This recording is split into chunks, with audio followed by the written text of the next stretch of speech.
Hi, I'm Michelle Arfman, and I am one of the committee chairs for the plant sale team for Hamilton County Master Gardeners. And I'm here with Debbie Odom. She is another one of the chairs, and we're going to tell you some basics about the plant sale and also how it may look different this year as to what it is traditionally. The plant sale committee is actually made up, the chairs part of it is made up of 5 people, myself and Debbie. Nancy Ayers, who is actually the one who started the plant sale back in 1999 as a way to make money for our scholarships. We have Suzanne Stevens, who is also a longtime member of the chair committee for this. Ray Fitzpatrick has joined us in the last couple of years.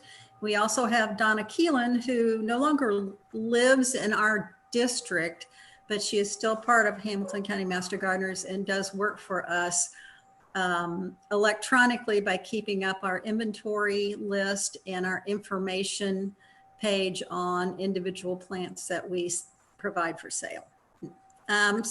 As far as the history goes, like I said, the plant sale was started in 1999.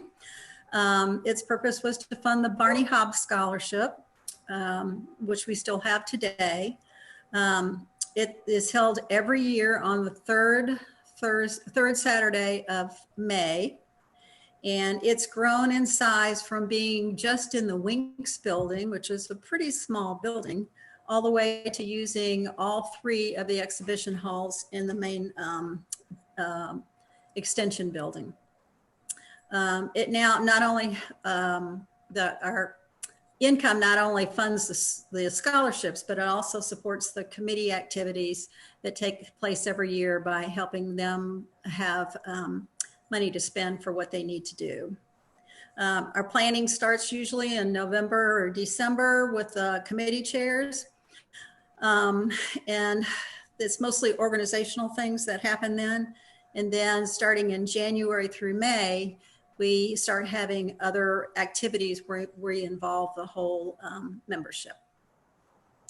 The objectives really for this continue to be to educate the public about how to grow plants, what grows best in their area, and about the different plants that there are around here that they could use in their landscape.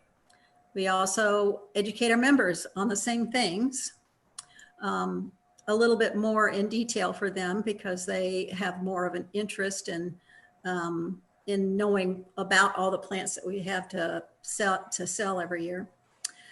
We raise funds for Hcmga, like we said. And we hope that this event encourages members to meet and grow together, to provide an event where members can be a part no matter what their physical abilities are, and to have fun together for a common goal. In 2019 was the last normal sale that we had because we didn't have one obviously in 2020. But we start with, as far as the membership goes, we start with a prep day that's usually in midwinter. And we do updating of signs and banners. We complete info signs for the sale day. We organize materials for work days. And we also have education as a part of it, so you can count that time as an educational time. And we've shown some pictures here that are a normal activity that happens every year, and it's usually held in the dining room. This year, the good news is we are planning on a plant sale in 2021. The setup for it is going to be a little bit different this year. We're kind of organizing on the fly, not knowing how things will change. They hopefully will change for the better. Instead of having a prep day all in one day, all in one building, all in one room, we are going to split up the chores and have them at co-chairs' homes, or if members want to volunteer their home.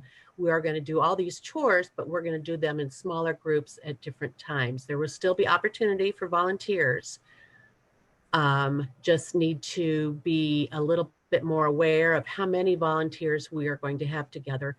And we'll have to keep you guys updated a little bit more through the newsletter and through emails and through the calendar, so you are aware of work days that are coming up. Next thing that comes along is a potting workshop, and it's usually the first part of April. We traditionally order plants to augment our inventory of member donations.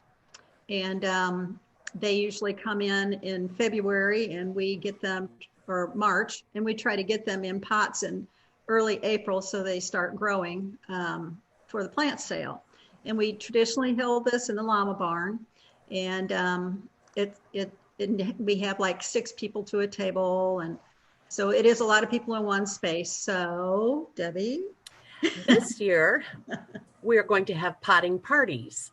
I wanted to call them pot parties, but that was frowned upon. So we will have several different times, locations, smaller groups where the plant starts that are held and received and held at Suzanne Stevens' home will be brought to locations, and smaller groups will put them into the pots and get them ready and disperse them to the people who will take care of them until the plant sale.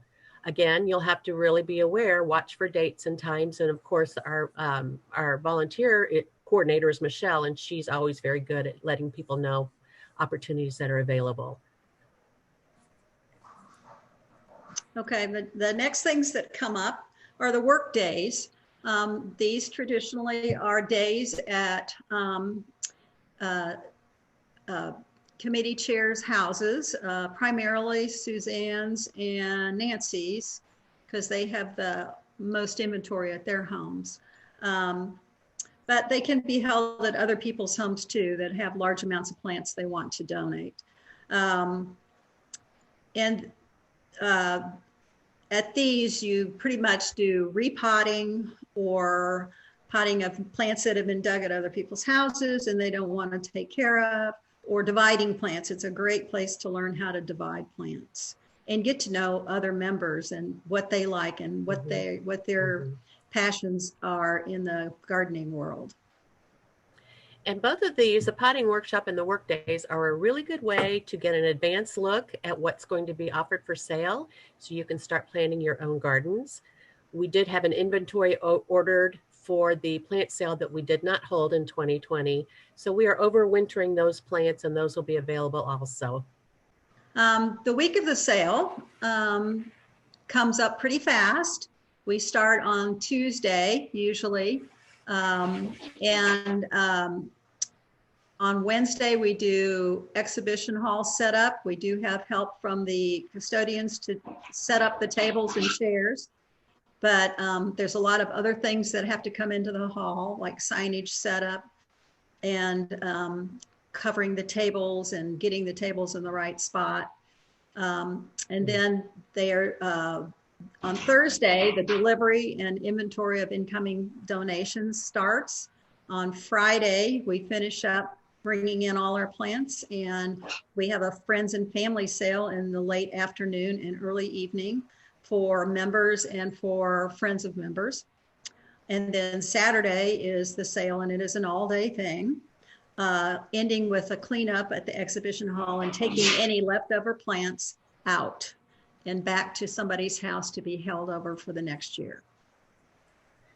This year, we may, according to Purdue guidelines, as far as the amount of people that can be in the building at one time, we may be counting heads as they come in and as they exit. That's yet to be decided. That's kind of going to be a later call once we see what the standards are in May. Make sure everybody understands. We're going to try to get all this new information to you as we have it. Hopefully we'll have a calendar by February, and we will put out information in the newsletter because everyone gets the newsletter. We will use Facebook and email. So hopefully you have access to one of those.